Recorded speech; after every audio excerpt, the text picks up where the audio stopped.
We're diving deep into the Steelers-Raiders Week 16 matchup at Acrisure Stadium, the 50th anniversary of the Immaculate Reception. I think that that game we've talked all week has a different meaning now. It's a much sadder event than it was supposed to be with the sudden and terrible passing of Franco Harris. A dude that meant a lot. This is the first time we've been live since that event happened. So we want to send all our condolences to the entire Harris family, everybody that he's met, everybody that loved him.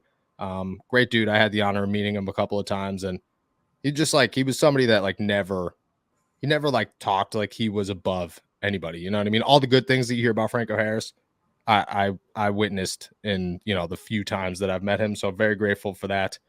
But the Steelers will play in a tundra. It is freezing cold outside. The wind sounds like it's about to fly through my window, smack me right in the face. If that happens, we just keep it rolling. Could change a lot for the Steelers heading into a Saturday night game on Christmas Eve. I think the weather is supposed to be about 4 degrees, 50-degree wind chills, or 50 mile per hour wind chill. I don't know. It's a crazy one. But first, I want to say everybody stay safe out there. And I know it's cold in Kentucky, so how you feeling, my friend? Man, it's frigid. I can't remember the last time it was this cold here. It's -5 degrees right now, -25 wind chill. Walking out of work this morning was wild. It's been a long time, like I said, since I've been that cold. But I was joking around on our draft pod talking about football weather. This ain't football weather. Like football weather to me is the cold. This is the Arctic. But it does make for some interesting storylines for this weekend. And then just kind of to echo what you said, just kind of about Franco, very, very disappointing kind of series of events this week. Very unfortunate. Thoughts and prayers go out to his family, friends, all that stuff. Franco is a guy that, I didn't have very much interaction with. But when I was a kid, my dad was at a camp that he was participating in, and my dad got him to sign like a Mitchell & Ness jersey. It's like That's awesome. Inscribed it to me, so it's something that hangs in my basement. So it's definitely something that hits hard a little bit for sure for a lot of people, just because of not just how great of a player he was, but kind of the humanitarian aspect of it. It's definitely a tough pill to swallow, for sure, for so many people in the city. Yeah, I've talked to so many people the last day or two about and they've just gotten emotional talking about how great of a person he was, and you could just kind of look at that and say, one day I hope that when I leave I have that same impact. But yeah, great dude. I think that it adds so much emotion to this game that was already there. I saw, I couldn't confirm this with anybody. I didn't think the Steelers were going to leak it anyways, but I saw a picture that they're painting the end zones to replicate the Immaculate Reception, which I think is sick. Yeah, looks great. They're going to do the halftime retirement still for his number. They did cancel most of the things today because of the weather. And then obviously Franco was set to speak at the Immaculate Reception, the official anniversary that happens at 3:41 today. They're still going to do the broadcast, which is cool. But there is a ton of emotion.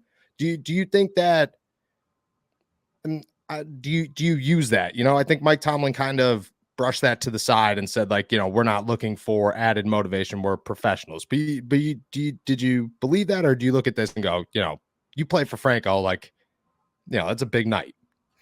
Yeah. I mean, even the guys on the team, despite there being, a 50-year gap between, the beginning of Franco's career and a lot of the young players, particularly on the Steelers offense, they do have connections with this guy. I mean, this is a guy that was around the facility, around the city, a very big figure in the Pittsburgh sports landscape. So I think it's very hard to just completely remove the emotion aspect. But again, they are professionals. Mike Tomlin was one of the best in the business at getting his crew ready to go. So, I think that they will try to downplay the significance of that, but I have no doubt that, the crowd's going to be fired up, and the players will want to put on a good show regardless of the situation. You think there's a jam-packed Acrisure Stadium? I could tell you that just -5 degrees. Just haven't been to games like this in Yeah. person that are really this cold. I was at the Steelers Dolphins playoff game in 2016, Jeez. where it was like negative wind chill on that Yeah. day. And then I've been to a couple other like really, really bad weather games. Granted, most of those had playoff implications where I'm not really sure that this one does. But, I definitely think that the guys and ladies that are going to be there are definitely going to make some noise, because if you're willing to stand out in those type of conditions, you better be rowdy, or else you might as well just stay home with the rest of us, right? So the Agreed. only other thing I'd like to say about just the situation in general, I hope it opens up some eyes. Just an incredible, unfortunate situation, but I hope it opens up some eyes in the Steelers organization in terms of maybe being a little more urgent in terms of giving these guys their flowers while they're still here. Yep. And you can't predict the future. I mean, this could have happened at any given point in time. And like I said, it's just an unfortunate situation, but I just absolutely hate that we waited, 50 years to kind of give this guy his flowers by retiring his jersey. And then, he almost makes it, but doesn't get to see that happen with his own two eyes here. And, we're not able to celebrate him, his life, his career in person.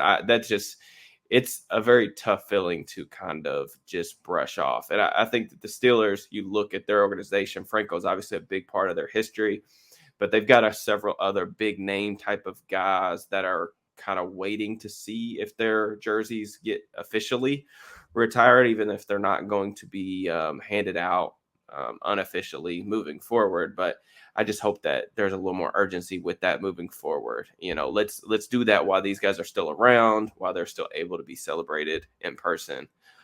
There's just no need to wait, 50 years. Same thing with like Joe Green, back in 2014. I was there the night they did that ceremony. And it was an awesome situation, man, getting to celebrate him. They did the Renegade rendition with all of his highlights. That was so cool. I still have the video on my phone. It's an awesome thing. But I would just like to see more urgency from the organization in that regard. Just my opinion. No, I agree. I think that it did. You know what I mean? Like I talked to Art yesterday or 2 days ago, whatever day it actually happened. Mhm.